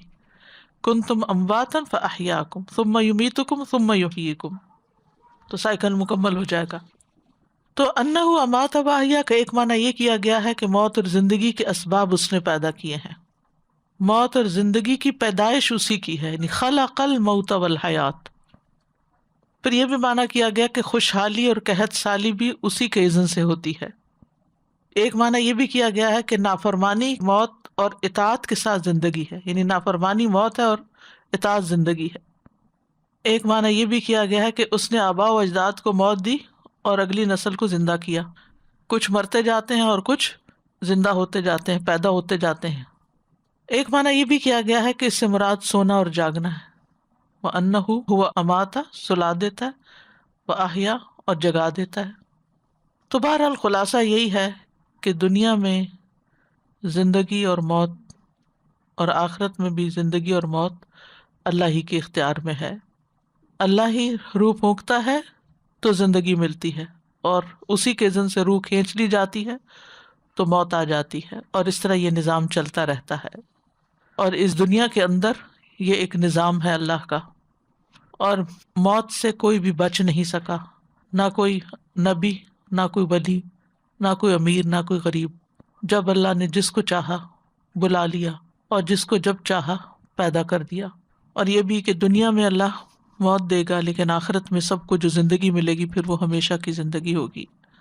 وَأَنَّهُ خَلَقَ الزَّوْجَيْنِ الذَّكَرَ وَالْأُنثَى، اور یہ کہ بے شک اسی نے دو قسمیں نر اور مادہ پیدا کی. زوجین یعنی صنفین، نر مادہ. اور یہ اسم جنس ہے، اسم جنس میں سب نر مادہ آ جاتے ہیں، صرف انسان کی طرف اشارہ نہیں بلکہ حیوانات وغیرہ سبھی اس میں شامل ہیں، کہ اللہ نے ان میں بھی جوڑے پیدا کیے ہیں، میل فیمیل کے. ایک اور جگہ پر بھی آتا ہے فجعل منہ الزوجین الذکر والانثى الیس ذلک بقادر علی ان یحیی الموتى. اور پھر یہاں پر ذکر اور انثیٰ جو ہیں دو الگ الگ چیزیں ہیں، دو الگ قسمیں ہیں انسان یا حیوان کی، لیکن دونوں میں فرق ہے. ایک کو ذکر بنایا، ایک کو انثیٰ بنایا، اگرچہ مادہ ایک ہی ہے. جیسے اگلی آیت میں آتا ہے من نطفۃ اذا تمنی، نطفے سے جب وہ ٹپکایا جاتا ہے. لیکن قوت بدنی میں، جسمانی قوت میں، عقلی قوت میں، سوچنے سمجھنے کی قوت میں، تنظیمی صلاحیتوں میں، دونوں میں فرق ہے. تو الگ الگ کیوں بنائے ہیں اس نے؟ یہ اس کی قدرت کی نشانی ہے. دونوں ایک دوسرے سے مختلف بھی ہیں، اور دونوں کے فطرت بھی الگ ہے، دونوں کے جذبات کچھ ملتے جلتے ہیں، کچھ الگ بھی ہوتے ہیں، دونوں کے احکام بھی مختلف ہیں مردوں اور عورتوں کے. اس لیے دونوں کو ایک کر دینا، اللہ نے الگ الگ بنائے، آپ انہیں ایک بنائے چلے جا رہے ہیں. اور وہ بھی اپنی پریفرنس سے عورتوں کو مرد بنا رہے ہیں، مردوں کو عورت نہیں بنایا جا رہا. یعنی اس کا مطلب ہے کہ آپ نے یہ تسلیم کر لیا کہ مرد بہتر ہے، تبھی عورت کو مرد بنانے کی کوشش ہے. اور پھر عورتوں کو عورت ہونے پہ پشیمانی اور عورت ہونے پہ جو ہے ایک واویلا ہے، یا یہ کہ اپنے حقوق کی کمی کا. تو یہ اللہ کی تخلیق ہے، اللہ کی تقدیر ہے. اللہ نے ایک ہی نطفے سے جسے چاہا مرد بنا دیا، جسے چاہا عورت بنا دیا. جب وہ رحم میں اترتا ہے تو پھر وہاں فیصلہ ہو جاتا ہے اور سامنے آ جاتا ہے کہ کون کیا ہوگا. تو یہ زندگی کی ابتدا، احیا و اماتا میں زندگی کی ابتدا کا بتا دیا. وَأَنَّ عَلَيْهِ النَّشْأَةَ الْأُخْرَى، اور بے شک اسی کے ذمہ دوسری دفعہ پیدا کرنا ہے. پہلی دفعہ بھی اسی نے پیدا کیا اور دوسری دفعہ بھی وہی پیدا کرے گا. کس لیے؟ تاکہ سزا اور جزا دے سکے. یعنی صرف پیدا کر کے چھوڑ نہیں دیا، بلکہ پیدا کیا، پھر موت دے گا، پھر اس کے بعد دوبارہ زندہ کرے گا. وَأَنَّ عَلَيْهِ النَّشْأَةَ الْأُخْرَى ہوگا، دوسری بار پھر پیدائش ہوگی، اور پھر وہاں انسان کو اس کے کیے کا بدلہ دیا جائے گا. اور یہ سارے کام اس کے لیے بڑے آسان ہیں، یہ اللہ کے علاوہ کوئی اور نہیں کر سکتا. وہ کلمہ کن سے سب کچھ بنا سکتا ہے اور سب کچھ ختم بھی کر سکتا ہے، اور ختم کرنے کے بعد دوبارہ بھی بنا سکتا ہے. اللہ کے لیے پہلی بار پیدا کرنا بھی آسان ہے اور دوسری بار پیدا کرنا بھی. انسان کے لیے کیا ہوتا ہے، پہلی دفعہ کوئی چیز بنانی زیادہ مشکل ہوتی، دوسری دفعہ آسان ہو جاتی. تو اللہ تعالیٰ کے لیے ایسا کوئی مسئلہ نہیں ہے. وَهُوَ الَّذِي يَبْدَأُ الْخَلْقَ ثُمَّ يُعِيدُهُ وَهُوَ أَهْوَنُ عَلَيْهِ، اس کے لیے بہت معمولی سی چیز ہے. وَأَنَّهُ هُوَ أَغْنَى وَأَقْنَى، اور بے شک وہی ہے جس نے غنی کیا اور خزانہ بخشا. اغنا و اقنا، اس کے کئی ایک معنی کیے گئے ہیں. نمبر 1، کفایت میں غنی کیا اور زیادہ حاصل کرنے کی حرص میں فقیر کیا. یہ ابن عباس کہتے ہیں اغنا بالکفایہ و اقنا بالزیادہ، یعنی ہر انسان کے پاس ضرورت کا کافی ہوتا ہے، لیکن ایٹ دا سیم ٹائم وہ فقیر ہوتا ہے کیونکہ اس کی حرص ختم نہیں ہوتی. یعنی انسان کو زندہ رہنے کے لیے کتنی چیزیں چاہیے، ہوا، پانی، چھت، اور کہتے جیسے کسی نے کوب ماء و رغیف، پانی کا پیالہ اور روٹی کا ٹکڑا ہو تو انسان کی زندگی قائم رہ سکتی ہے. اور وہ حدیث میں بھی آتا ہے نا کہ جس کے پاس ایک دن کا کھانا ہو اور پھر رہنے کی جگہ ہو تو گویا اس کے پاس دنیا اکٹھی ہو گئی. اور اگر اس سے زیادہ ہو انسان کے پاس تو پھر وہ تو بادشاہ بن گیا. پھر اسی طرح ایک معنی یہ کیا گیا ہے کہ اغنا بالمعیشت و اقنا بالمال، معیشت میں غنی کر دیا، مال میں فقیر کر دیا. یعنی کام کاروبار بہت ہے لیکن آمدنی کم ہے. تیسرا معنی یہ کہ مال میں غنی ہے، سرمایہ میں فقیر ہے. اقنا قنیا کے معنی میں، یعنی مال کے ساتھ غنی کیا اور بنیادی سرمایہ مقرر کر کے فقیر کر دیا. سونے چاندی کو کنیا کہتے ہیں قاف کے ساتھ. اور کنیا کا ایک معنی باقی اور محفوظ رہنے والا مال، جائیداد، باغات وغیرہ. یعنی ویسے مال ہے لیکن باقی جائیداد وغیرہ نہیں ہے، ایسٹس نہیں ہیں. چوتھا معنی یہ کیا گیا کہ مال عطا بھی کیا اور محروم بھی کیا. اغنا مال عطا کیا اور اقنا مال لے لیا، فقیر بھی اسی نے کیا. ایک بندے کے اوپر بھی اور مختلف بندوں پہ، کسی کو جب چاہے امیر کر دے، جب چاہے فقیر کر دے.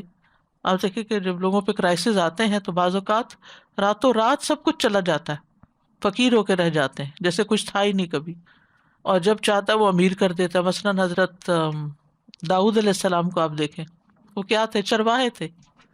کہاں وہ راعی الغنم تھے تو اللہ نے ان کو راعی القوم بنا دیا، بادشاہ بنا دیا.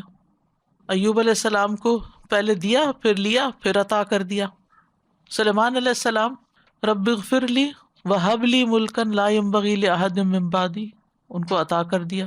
کیا کچھ عطا کیا، تفصیلات آپ جانتے ہیں کہ کون سی چیز تھی جو ان کے پاس نہیں تھی، اور پھر ان سے حساب بھی نہیں، بغیر حساب. قارون کے پاس سب کچھ تھا، پھر اس کے ساتھ کیا کیا، ہمارے سامنے بے شمار مثالیں ہیں. تو وہی مال عطا کرتا ہے، وہی محروم کرتا ہے. تو مال آئے تو تکبر نہ کریں، فخر نہ کریں، اور جائے تو غم نہ کریں کہ وہ پھر دے سکتا ہے. جس نے پہلے دیا تھا وہ پھر دوبارہ بھی دے سکتا ہے. مال پہ بھی سیزنز ہوتے ہیں، جیسے ہمارے سیزنز چینج ہوتے ہیں، کبھی بہار ہے، کبھی خزاں ہے. تو یہ کیفیات انسان کو امتحان اور آزمائش کے لیے آتی رہتی ہیں. کبھی بہت ہوتا ہے، کبھی سارا نکل جاتا ہے. کبھی بہت اچھی جاب ہوتی ہے، پھر ایک دن میں جاب چلی جاتی ہے، کہاں آ جاتے ہیں. سب اللہ کی دین ہے. یعنی بظاہر دیکھنے میں اسباب نظر آتے ہیں، اس نے یہ کر دیا، اس نے وہ کر دیا، لیکن اصل میں کیا ہے، اسباب کے پیچھے اللہ کا اذن، تقدیر ہے. تو ایک معنی کیا ہوا کہ اسی نے غنی کیا اور اسی نے فقیر کیا. پھر ایک معنی یہ بھی ہے ہوا اغنا، اغنا سب سے زیادہ غنی وہ ہے. یہ فعل نہیں ہے بلکہ اسم ہے، یہاں اسم کے معنوں میں. واقنا، اور مخلوق سب سے زیادہ کمزور ہے، محتاج ہے. یا ایھا الناس انتم الفقراء الی اللہ واللہ هو الغنی الحمید. پھر اسی طرح قناعت کے ساتھ غنی کیا اور رضا کے ساتھ فقیر، یعنی جن کے اندر قناعت ہوتی ہے وہ دل کے بادشاہ ہوتے ہیں. پھر اسی طرح اغنا، خدمت کرنے سے بے نیاز کر دیا کسی کو، اور کسی کو خدمت کروانے سے محتاج کر دیا. کچھ لوگ جسمانی طور پر اتنے صحت مند ہوتے ہیں کہ انہیں کسی کی ضرورت نہیں ہوتی، they are very very independent. اور کچھ ایسے ہوتے ہیں کہ وہ لاٹھی کے سہارے کے بغیر چل نہیں سکتے. اسی کی تقسیم ہے، جیسے جس کو چاہے پیدا کرے.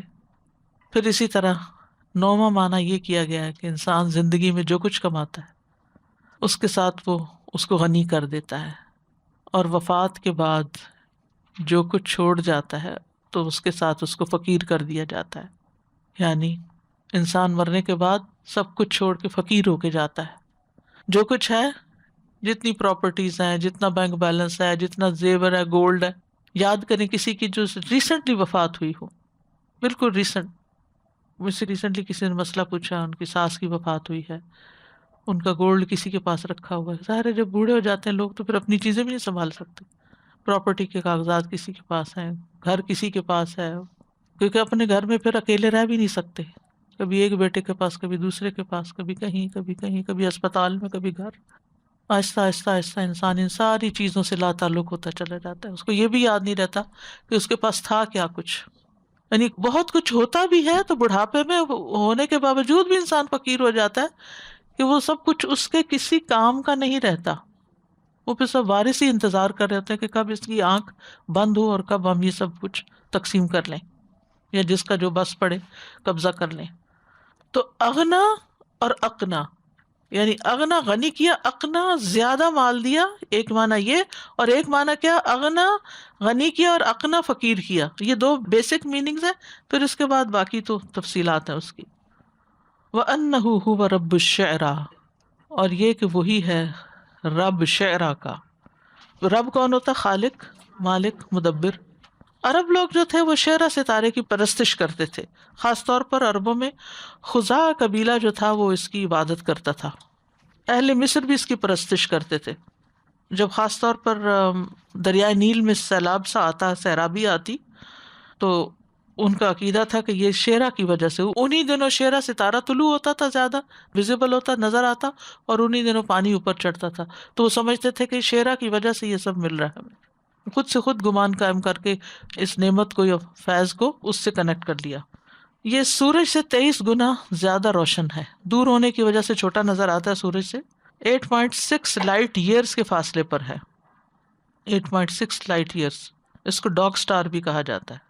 مزید اس کو آپ خود ایکسپلور کر سکتے ہیں. وَأَنَّهُ هُوَ رَبُّ الشِّعْرَى، کئی اور نام بھی ہیں. مرزم الجوزاء کہتے ہیں عربی میں. تو اس شعرا کو خاص کرنے کی وجہ کیا ہے؟ اور سورت کا نام النجم ہے، ستارے کی بات ہے، اور ستارے تو ڈوب جاتے ہیں، تو ڈوبنے والے رب کیسے ہو سکتے ہیں؟ اللہ ہی رب ہے شعرا کا بھی، ستارے کا بھی. وَأَنَّهُ أَهْلَكَ عَادًا الْأُولَى، اور بے شک اسی نے پہلی قوم عاد کو ہلاک کیا، یہ ہود علیہ السلام کی قوم ہے۔ اولا کا مطلب یہاں قدیم ہے، یعنی کہ اولا پہلے ہی تھی، پھر دوسری ہوئی، دوسری قوم سمود ہے جو ان کے بقایا جاتے، تو قوم عاد جو ہے وہ قوم ہود ہی ہے۔ اور آپ جانتے ہیں کہ بہت ہی طاقتور لوگ تھے جن کی ہلاکت ہوا کے ساتھ ہوئی۔ بِرِيحٍ صَرْصَرٍ عَاتِيَةٍ سَخَّرَهَا عَلَيْهِمْ 7 لَيَالٍ و8 أَيَّامٍ حُسُومًا، مسلسل 7 راتیں 8 دن ان پہ چلتی رہی، اور یہ سب کے سب تباہ ہو گئے۔ وَثَمُودَ، اور اسی نے ہلاک کیا سمود کو، فَمَا أَبْقَى، کسی کو باقی نہیں چھوڑا، ان میں سے ایک بھی منکر کافر بچا نہیں، سب کو ہلاک کر دیا، بچے صرف ایمان والے۔ یہ اصحاب الحجر ہیں، صالح علیہ السلام کی قوم، زبردست انجینئرز تھے، پہاڑوں کو کاٹ کاٹ کے گھر بنائے ہوئے تھے، اپنے آپ کو بڑی چیز سمجھتے تھے، ہواؤں سے نہیں یہ فَأَصْبَحُوا فِي دَارِهِمْ جَاثِمِينَ، ان کو چیخ نے ہلاک کر دیا۔ ان کا خاص جرم یہ تھا کہ ہدایت کے بدلے گمراہی کو پسند کیا تھا۔ مشرک لوگ تھے، دین کے بارے میں شک میں رہنے والے، اللہ کے شاعر کی حرمت پامال کرنے والے۔ اونٹنی کو انہوں نے مار ڈالا تھا، اس کی کونچے کاٹ ڈالی تھی، تو ایک چیخ نے آپ پکڑا اس حال میں صبح کی اپنے گھروں میں کہ اوندے پڑے ہوئے تھے۔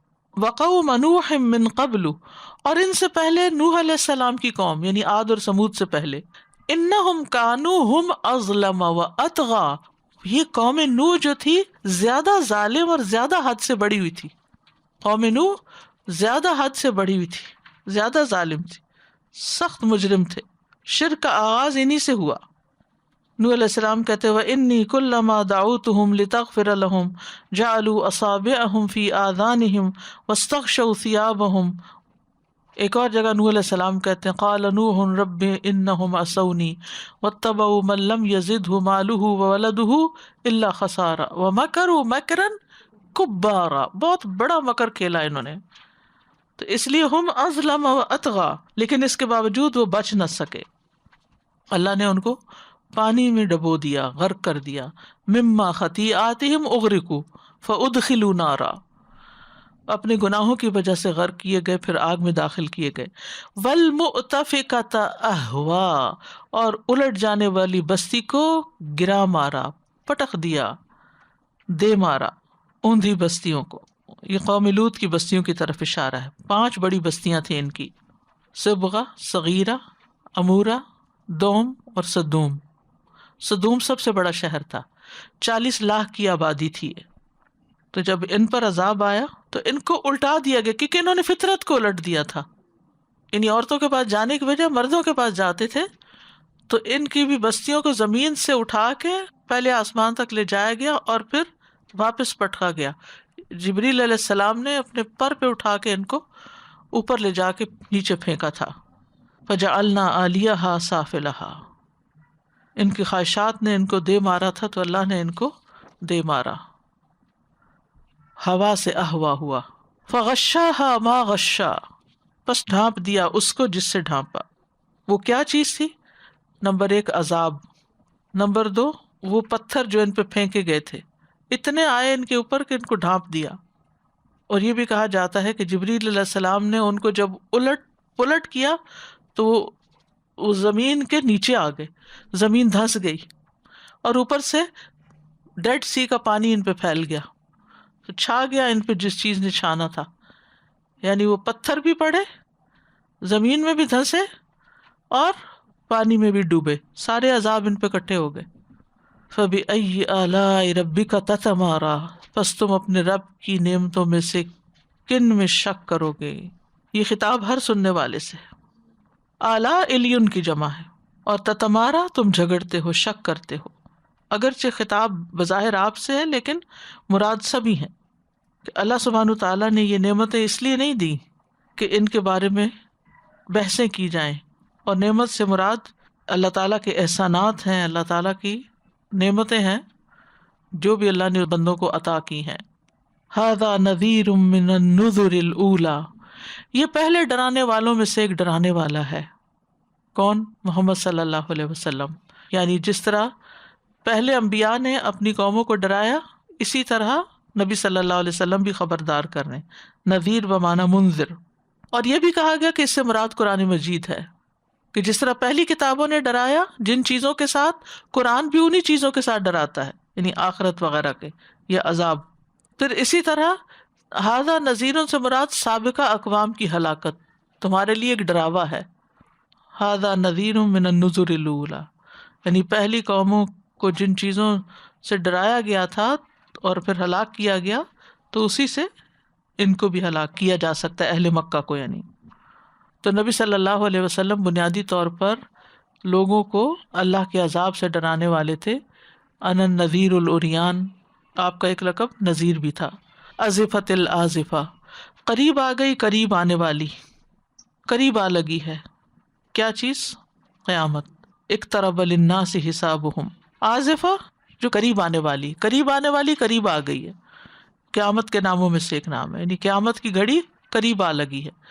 رسول اللہ صلی اللہ علیہ وسلم نے فرمایا مجھے اور قیامت کو اس طرح بھیجا گیا، اور آپ نے شہادت اور درمیان والی انگلی کو آپس میں ملا دی.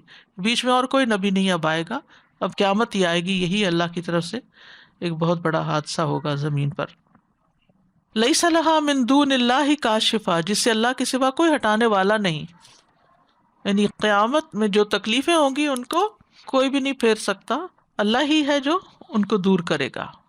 افمن ھذا الحدیث تعجبون، کیا تم اس حدیث یعنی اس بات پر یعنی قرآن پر تعجب کرتے ہو، اس کے انداز پر، اس کے معنی پر، اس کی تعلیمات پر، یا اس بارے میں تعجب کرتے ہو کہ اللہ کی طرف سے نازل کیا گیا ہے، یا پھر محمد صلی اللہ علیہ وسلم کی عمومی تعلیم پر، یا آپ کو جھٹلانے والوں کو خطاب ہے بیسیکلی، یا قیامت کے دن دوبارہ اٹھائے جانے اور بدلہ دیے جانے میں تمہیں تعجب ہے کہ یہ کیسے ہوگا. وَتَضْحَكُونَ وَلَا تَبْكُونَ، اور تم ہنستے ہو اور روتے نہیں ہو، یعنی تم اس قرآن کا مذاق اڑاتے ہو اور نصیحت نہیں پکڑتے. قرآن پڑھ کر خوش بھی ہونا چاہیے لیکن رونا زیادہ چاہیے. وَتَضْحَكُونَ وَلَا تَبْكُونَ. اور آپ دیکھیے عمومی طور پہ کیا ہوتا ہے، ہم صبح کی تلاوت کر لیں یا کلاس میں پڑھ لیں یا کچھ، جو ہی کلاس ختم ہوتی ہے تو ہمارا طرز عمل کیا ہو جاتا ہے، ہنسی مذاق، ادھر ادھر شور ہنگامہ، گویا کچھ پڑھا ہی نہیں تھا. اس کے اثر اس دل کے پار نہیں اترتا، عمل نہیں بدلتا. وَتَضْحَكُونَ وَلَا تَبْكُونَ. تو اگر تمہیں اس کتاب پر تعجب ہے تو اس کے بارے میں سورۃ طور میں آپ پیچھے پڑھ چکے. فَلْيَأْتُوا بِحَدِيثٍ مِثْلِهِ، چاہیے کہ اس جیسی کوئی حدیث لے کر آئیں. تو حدیث کا لفظ ہے وہ قرآن کے لیے بھی استعمال ہوا ہے. وَأَنْتُمْ سَامِدُونَ، اور تم غافل ہو. سامد کے 9 معنی بیان کیے گئے ہیں. ایک اونٹ کی طرح اٹھنا، دوسرا غافل ہونا، یعنی جب تم پڑھ کے اٹھتے ہو تو ایسے جیسے اونٹ اٹھ کے چل دیتے ہیں تم بھی چل دیتے ہو سن کے قرآن کو. تیسرا ہے اعراض برتنا. چوتھا ہے تکبر کرنا. پانچواں غفلت میں پڑھ کے کھیلنا. چھٹا ہے گانا گانا، یعنی جب نبی صلی اللہ علیہ وسلم قرآن پڑھتے تو وہ گانا گانے لگ جاتے. وہ آتا ہے نا کہ لا تسمعوا لہذا القرآن والغوا فیہ لعلکم تغلبون، اس قرآن کو مت سنو بلکہ گاؤ بجاؤ تاکہ تم غالب آ جاؤ. ایک معنی ہے بیٹھے رہنا اور نماز نہ پڑھنا. وَأَنْتُمْ سَامِدُونَ، یہ حضرت علی کا قول ہے. امام سے پہلے ہی نماز کے لیے کھڑے ہو جانا، یہ بھی مراد لیا گیا ہے، لیکن یہ دور کا معنی ہے. تو بنیادی معنی جو کیا گیا ہے وہ ہے قرآن سنتے وقت گانا گانا یا غفلت والی چیزوں میں مشغول ہونا، یعنی قرآن کو سنجیدگی کے ساتھ نہ پڑھنا نہ سننا، اور اس سے اعراض برتنا، تکبر کرنا، اس کے مطابق اپنی زندگی کو نہ بدلنا، غفلت میں پڑے رہنا، جیسے کہ ترجمہ کیا گیا غافلون، یعنی جو قرآن کہتا ہے وہ کام کرنے کی بجائے کسی اور کھیل کود میں پڑ جانا، غفلت اور بے پرواہی سے سر اٹھا کے جانا. کفار مکہ جب قرآن پڑھا جاتا تھا تو ایسے منہ موڑ کے چلے جاتے تھے، سر نڑا کے، اکڑ کے، تکبر کر کے. تو ایسا کرنے کی بجائے فَاسْجُدُوا لِلَّهِ وَاعْبُدُوا، اللہ کو سجدہ کرو اور اسی کی بندگی کرو. یہاں سجدہ تلاوت ہے، اور یہاں پر صرف سجدے کا حکم نہیں بلکہ عبادت کا حکم بھی ہے. تو سجدہ انسان کی سب سے بڑی سعادت کی چیز ہے کہ قدموں کے روندنے والی جگہ کو، پاؤں کے روندنے والی جگہ کو انسان اللہ کی عبادت کے لیے سر اور ناک اس پہ رکھ کر جھک جاتا ہے اس کے آگے. تو یہاں قرآن پہ تعجب کرنے کی بجائے اور ہنسنے کی بجائے اور غفلت میں پڑھنے کی بجائے کیا کرو؟ اللہ کے آگے جھک جاؤ. سجدہ صرف زمین پہ سجدہ بھی نہیں ہے بلکہ جھک جاؤ, اللہ کی باتیں مان جاؤ. اس آیت سجدہ پر تمام جن و انس نے سجدہ کیا تھا. ابن عباس کی روایت ہے نبی صلی اللہ علیہ وسلم سے, حتیٰ کہ دوات اور قلم نے بھی سجدہ کیا, لیکن امیہ بن خلف نے سجدہ نہیں کیا. سجدہ جو ہے یہ ہماری عبادت کا ایک بہت بڑا حصہ ہے, اس لیے کہ آسمان و زمین کی ہر چیز سجدہ کر رہی ہے. فرشتے بھی سجدے میں پڑے ہوئے ہیں, سورج بھی سجدہ کرتا ہے, والنجم والشجر یسجدان, سائے بھی سجدہ کرتے ہیں, جانور بھی سجدہ کرتے ہیں.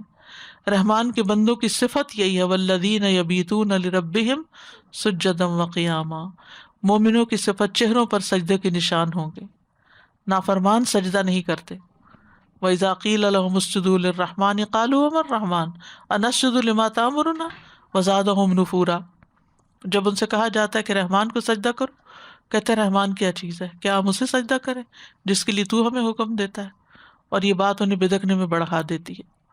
فَمَا لَهُمْ لَا يُؤْمِنُونَ وَإِذَا قُرِئَ عَلَيْهِمُ الْقُرْآنُ لَا يَسْجُدُونَ.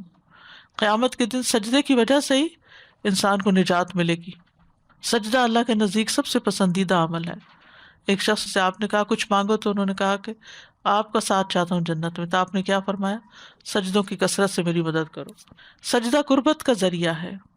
ہر سجدے میں ایک نیکی ملتی ہے اور ایک گناہ معاف ہوتا ہے اور ایک درجہ بلند ہوتا ہے. اس لیے سجدوں کی کثرت کرنی چاہیے. آپ نے فرمایا ایک زمانہ ایسا آئے گا کہ ایک سجدہ اس میں دنیا و ما فیہا سے بہتر ہوگا. نبی صلی اللہ علیہ وسلم کی ملاقات کے لیے آپ نے حضرت ابو فاطمہ سے کہا تھا کہ اے ابو فاطمہ, اگر تم مجھ سے ملاقات کرنا چاہتے ہو تو سجدوں کی کثرت کرو. سجدے کی جگہوں پر آگ حرام ہوگی. سجدے کی وجہ سے پیشانی روشن ہوگی تو نبی صلی اللہ علیہ وسلم اپنی امت کو قیامت کے دن پہچان لیں گے. تو یہاں جو سجدہ تلاوت ہے, یہ سجدہ تلاوت جو ہے واجب نہیں ہے, سنت ہے. سجدہ تلاوت پہ شیطان روتا ہے کہ میں نے تو انکار کیا اور ابن آدم نے سجدہ کر لیا. نبی صلی اللہ علیہ وسلم نماز میں بھی جب سجدہ تلاوت آتا تو سجدہ تلاوت کرتے تھے. سلف صالحین اس کا اہتمام کرتے تھے.